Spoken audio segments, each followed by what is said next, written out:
5, para a meditação para a prece, do livro Vida Feliz, psicografia de Divaldo Franco, pelo Espírito Joana de Ângeles. Enquanto disponhas de recursos, cultiva a solidariedade. És um ser social e necessitas da convivência com o teu próximo, a fim de colimares as metas para as quais renasceste. A solidariedade é um dos instrumentos mais valiosos para o êxito do tentame. Torna-te útil, ser gentil, esparce a bondade e, em compensação, jamais te encontrarás sós. Vamos então, nesse momento, unir os nossos pensamentos, agradecidos a Deus por mais esse dia de vida que nos concedes, por mais essa oportunidade de estudo, esclarecimento e consolo nessa casa que nos acolhe. Te rogamos bênção, Senhor, para todos aqui presentes, encarnados e desencarnados, para todos aqueles irmãos que aqui não puderam estar, mas que essas vibrações de amor e paz possam chegar a todos os lugares onde haja dor, onde haja sofrimento, enfim, Senhor. Fica conosco agora e sempre, graças a Deus. Evangelho segundo o Espiritismo, capítulo 5, Bem-aventurados os aflitos, itens 16 e 17, o suicídio e a loucura, segunda parte. Vibremos com a nossa irmã. Bom dia a todos os irmãos, que a paz do nosso Mestre Jesus esteja em nossos corações. E vamos dar continuidade a esse capítulo 5, Bem-aventurados os aflitos. É um dos capítulos do Evangelho maiores, um dos maiores capítulos do Evangelho, Bem-aventurados os aflitos. Até mesmo porque quantas aflições esse mundo ainda nos proporciona. Quantas dores, quantas angústias, desilusões, aflições nós vamos encontrar na nossa caminhada. Deus nos deu essas aflições, essas angústias? Não.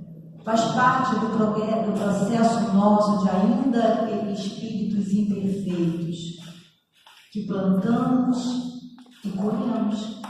Estamos todos imersos numa lei de causa e efeito. E esse planeta, ele abriga todos nós que ainda precisamos, como diz o profeta, vale de lágrimas ainda para nós. Porque é um momento de aprendizagem. Sempre a lei de Deus vai ser para nós aprendizagem. Então, esse capítulo que Jesus traz a bem-aventurança do sermão do monte, bem-aventurados os aflitos, é para nós um consolo muito grande. Quando nós soubermos entender e passar pelas dificuldades que a vida nos apresenta, resultado da nossa plantação, das nossas escolhas.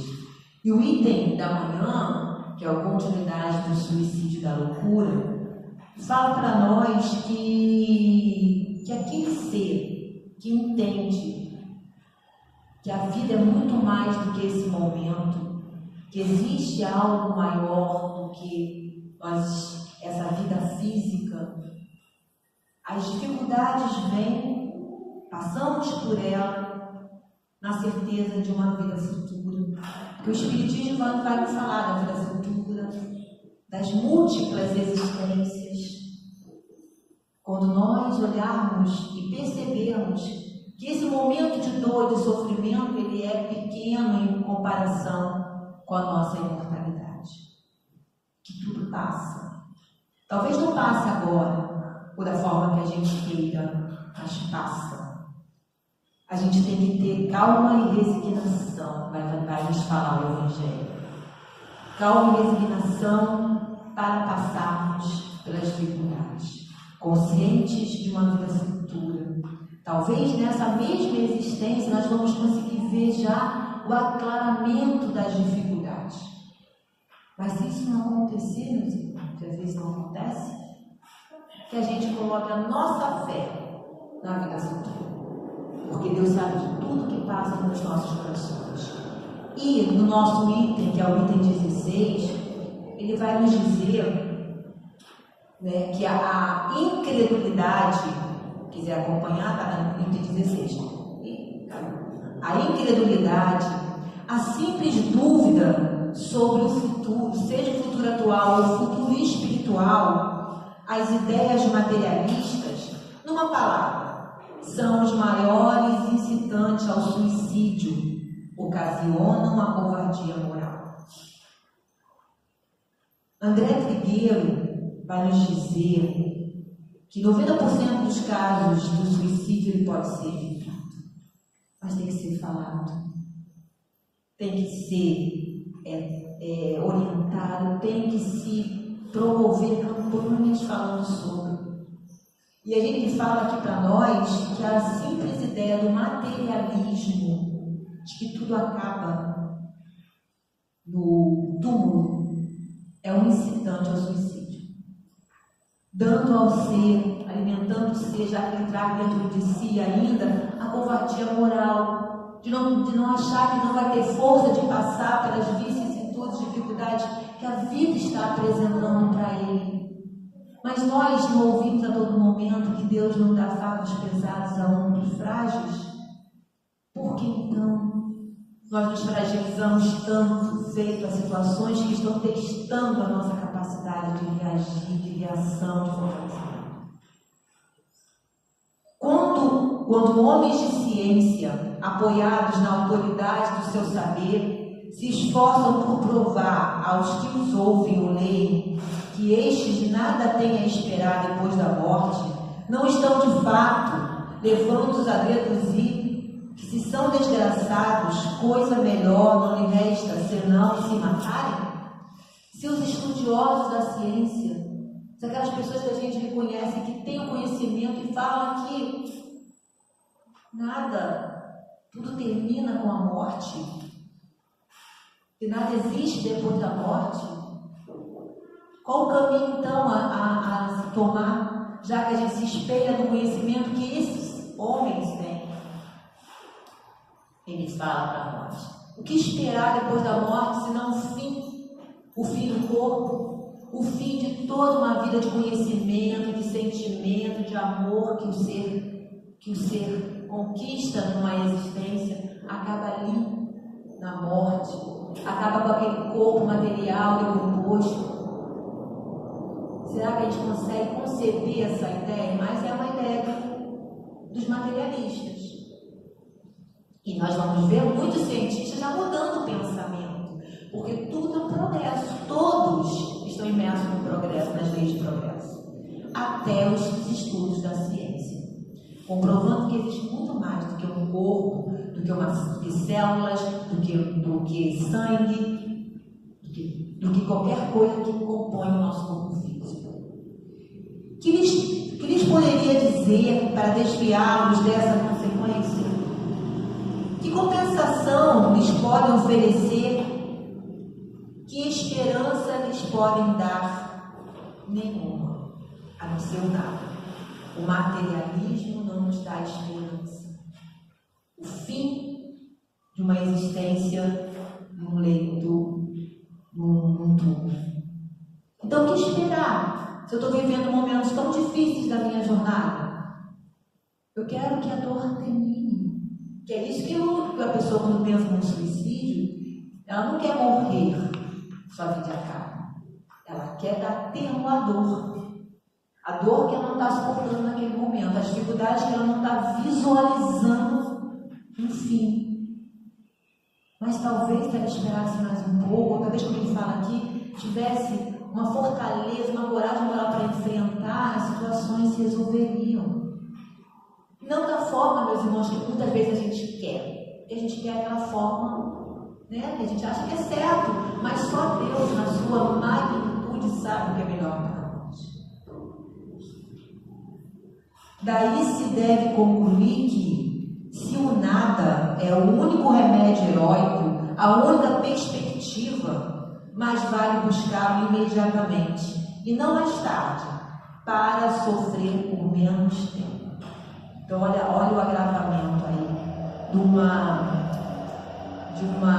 religião ou de uma filosofia, não é uma religião, uma filosofia materialista, que no fim tudo se acaba no túmulo.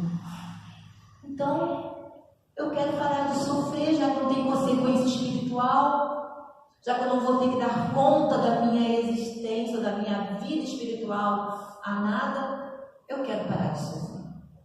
Esse é o caminho. Tirar a vida para que a dor passe. Porque o materialista não entende a consequência. Não entende que existe muito mais naquele processo de dor que aquela criatura está vivendo.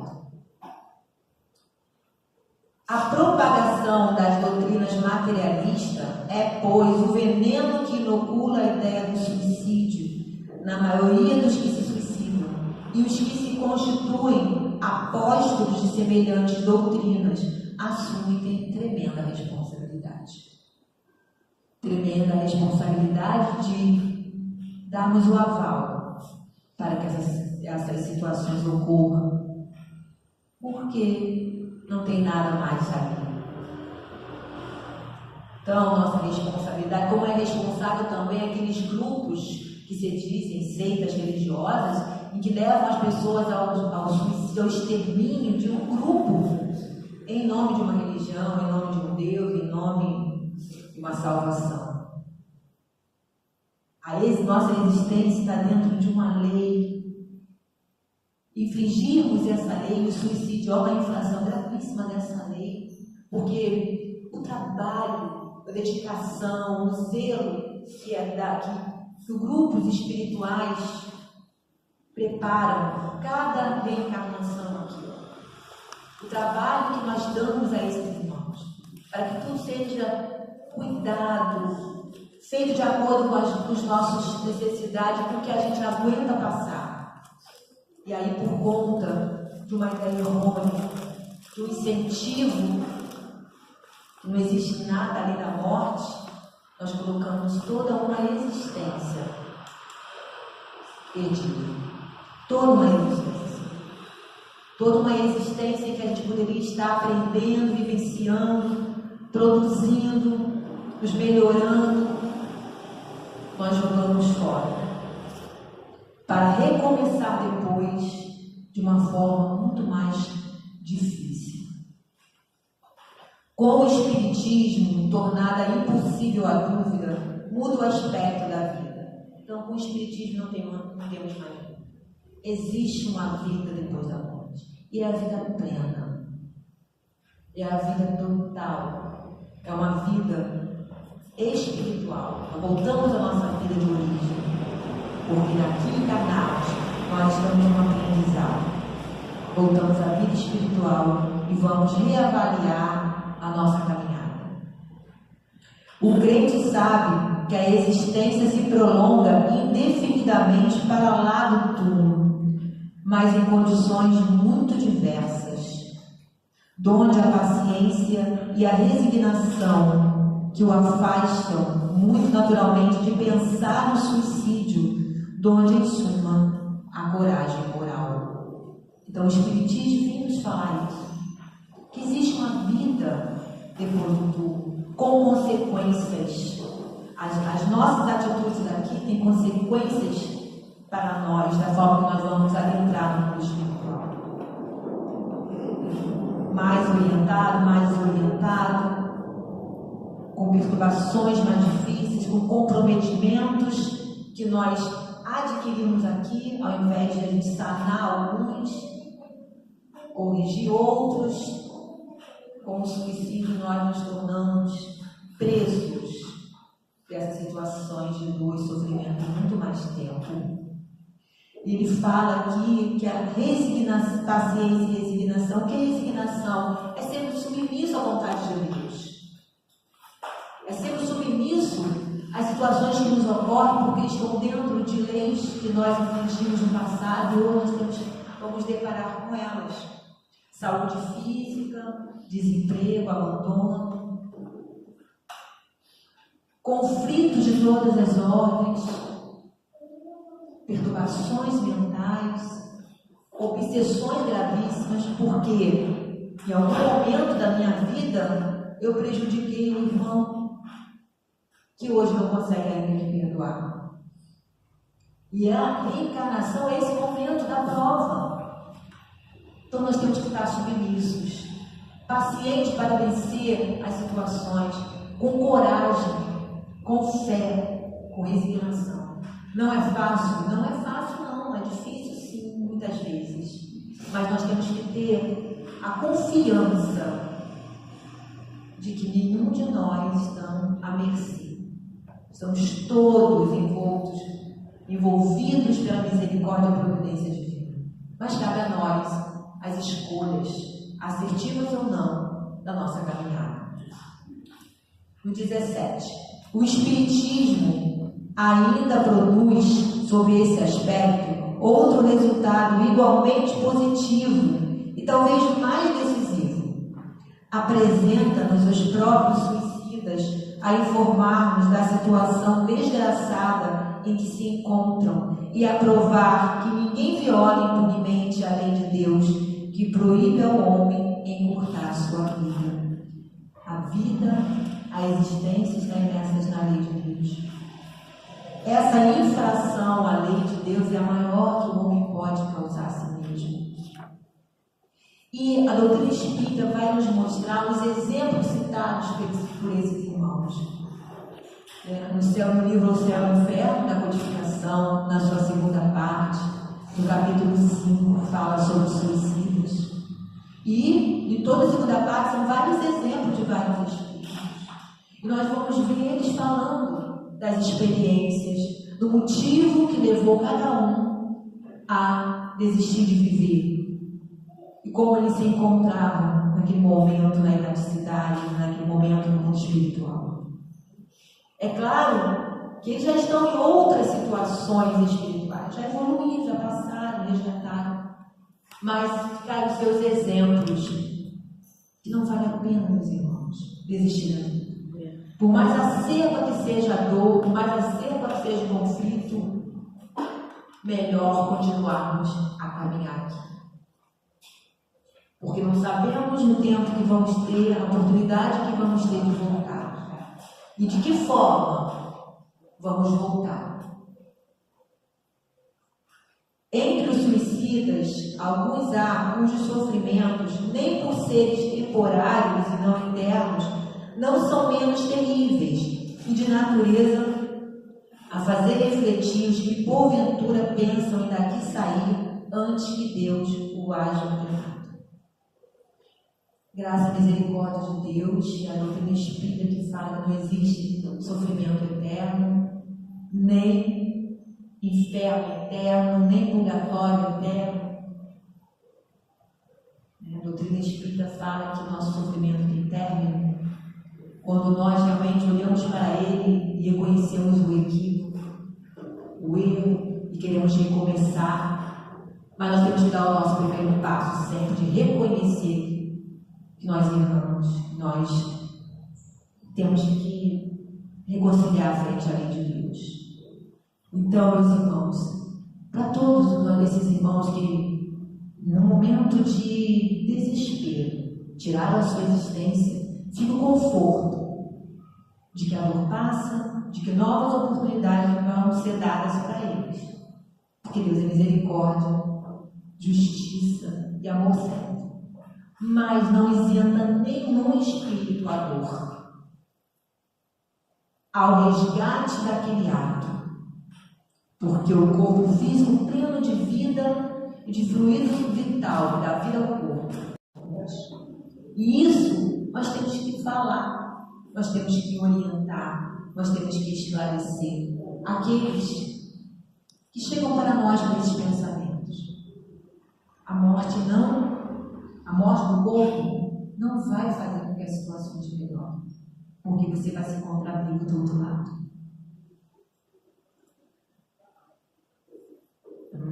O espírita tem assim vários motivos a contrapor a ideia do suicídio. Então, ele vai dar aqui vários motivos para nós espíritas, né, sermos contra, falarmos para alguém que não vale a pena desistir da vida.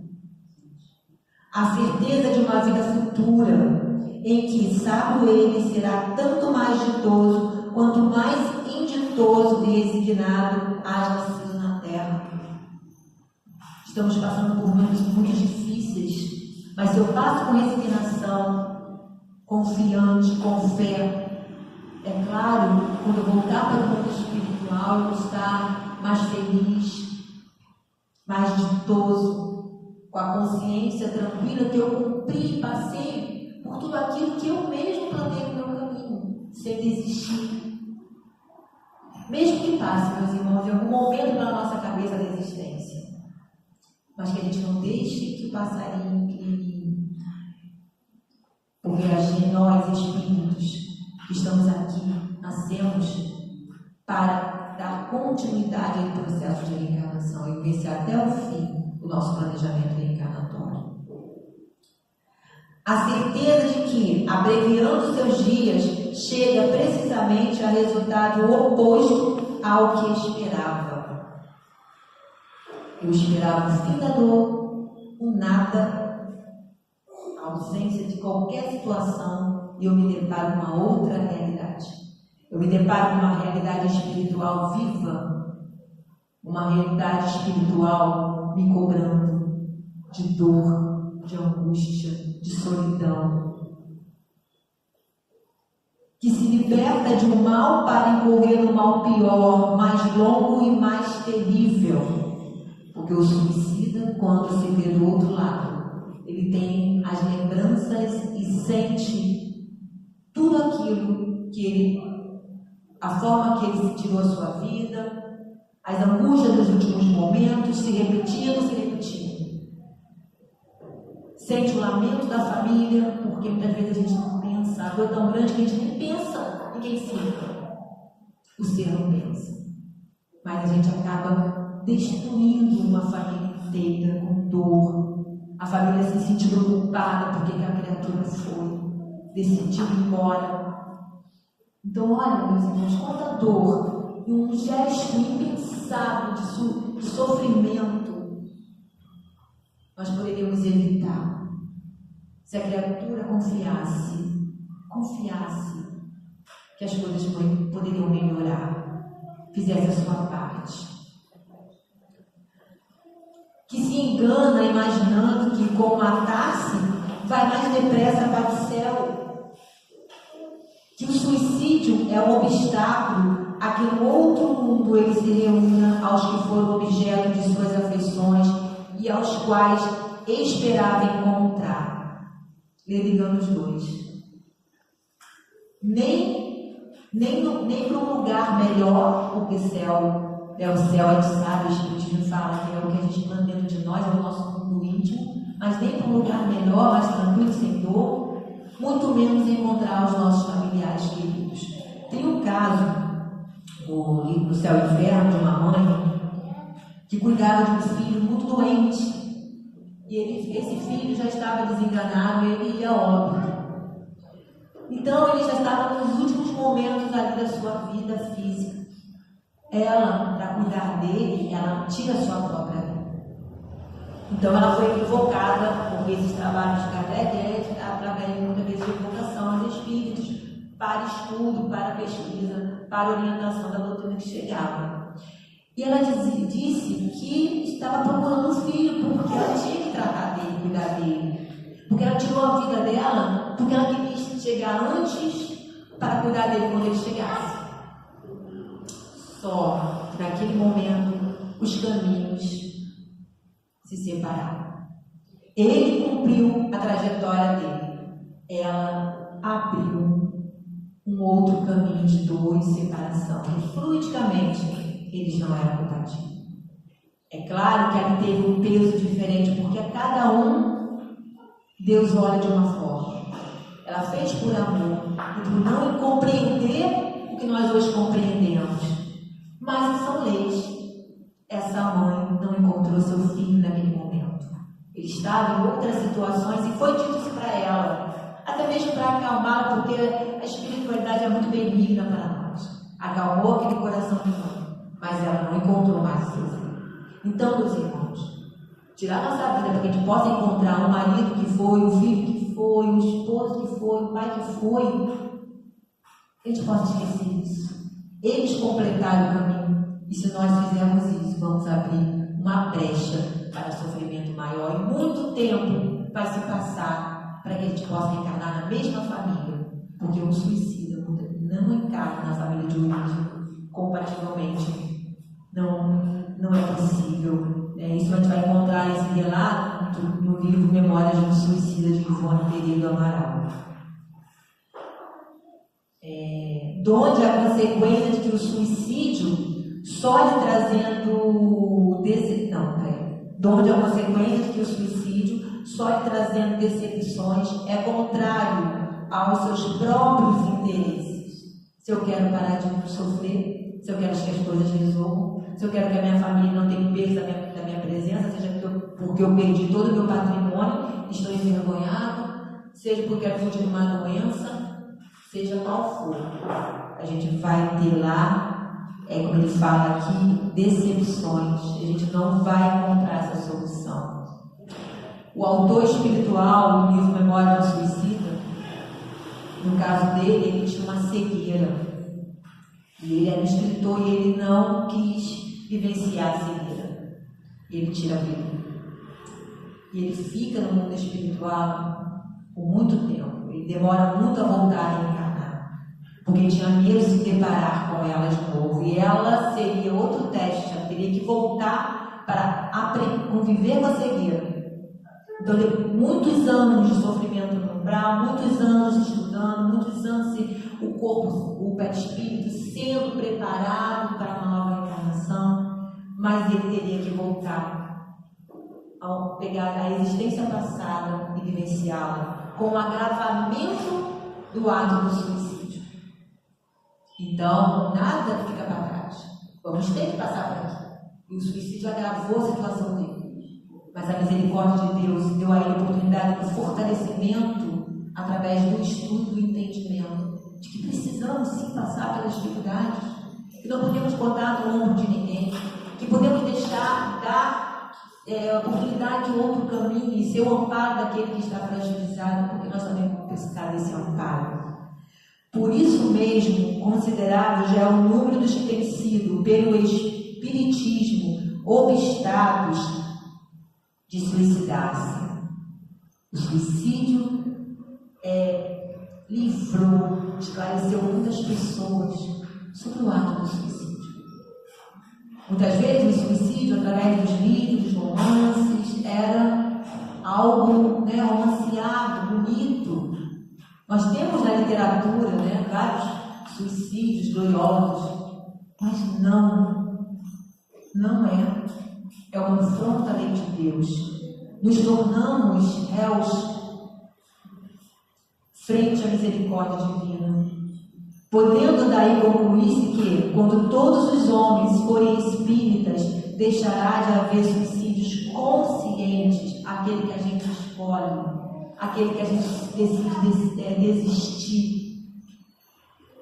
Mas nós podemos levar esse entendimento, esse ensinamento espírita para todos aqueles que ainda não conhecem, para todos aqueles que estão à nossa volta. Comparando-se então os resultados que as doutrinas materialistas produzem com os que decorrem da doutrina espírita, somente do ponto de vista do suicídio, forçoso será reconhecer que, enquanto a lógica das primeiras a ele conduz, a da outra evita, fato que é a experiência. Esse trabalho, meus irmãos, de esclarecimento, nós temos aí o Setembro Amarelo, que é um mês dedicado a esclarecimento do agravamento dessas situações, e nós vamos ver muitos casos aumentando e aumentando dentro de locais religiosos, dentro das religiões, as pessoas que estão dentro de religiões, espíritas, católicos, evangélicos.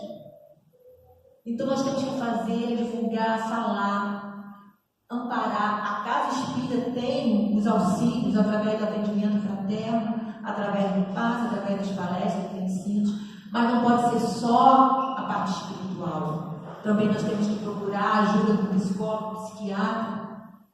Nós temos que falar. Nós temos o Centro de Valorização à Vida, CVV, acho que é 188, né?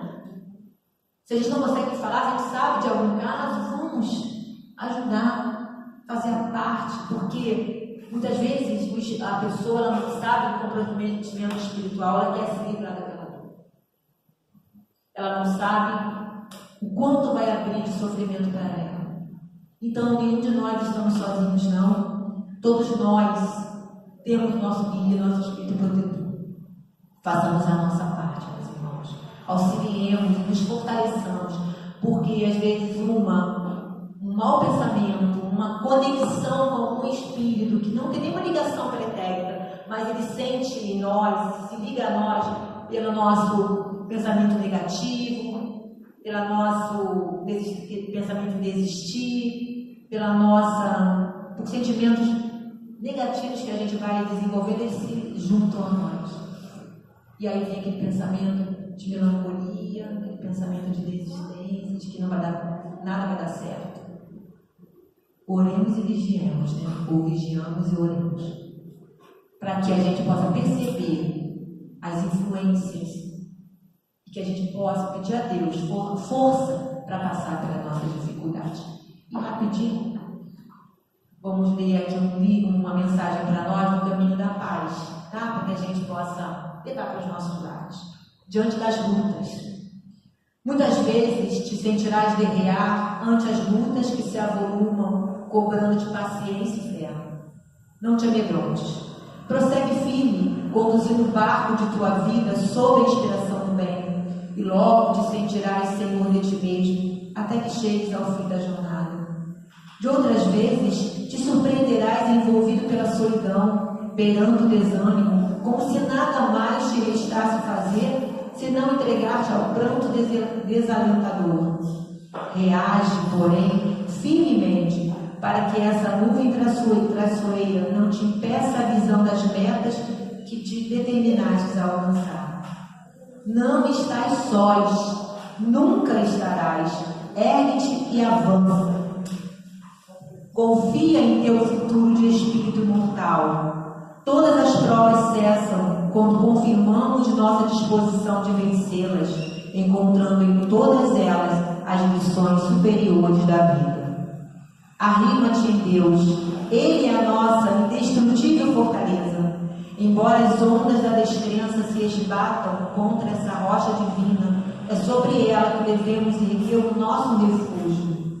Prossegue, meu irmão, confiante apesar das lutas. Ao final dos testemunhos, verás renovado que a realização de teus mais altos ideais dependeu apenas de tua fé na justiça de Deus, que premia sempre os que sabem crer, esperar e perseverar até o fim. Do livro Caminho da Paz. Muita paz em nossos corações. Nós agradecemos a nossa irmã Simone pela mensagem da manhã, tão importante, né, para nossas vidas. E assim, Jesus querido, divino amigo, Deus nosso Pai de amor e bondade, aqui estamos, Senhor, agradecidos por mais essa oportunidade, esse esclarecimento tão profundo para as nossas vidas. Te rogamos bênção, Senhor, para todos aqui presentes, encarnados e desencarnados, para esses irmãos que se equivocaram, Senhor, para todos os nomes que estão nos nossos cadernos, de enfermos, de desencarnados, e que nesse momento nós possamos estar percebendo, Senhor, a ajuda, o amparo, os fluidos sobre cada um de nós, nos fortalecendo, nos dando a coragem e a sabedoria para prosseguir, Senhor, nessa nossa caminhada. Te rogamos bênção, Senhor, para aqueles que ainda não te compreendem. mas com certeza chegará o dia em que todos seremos, Senhor, iluminados pela Tua luz, pelo Teu amor. Fica conosco, Senhor, agora e sempre. Graças a Deus.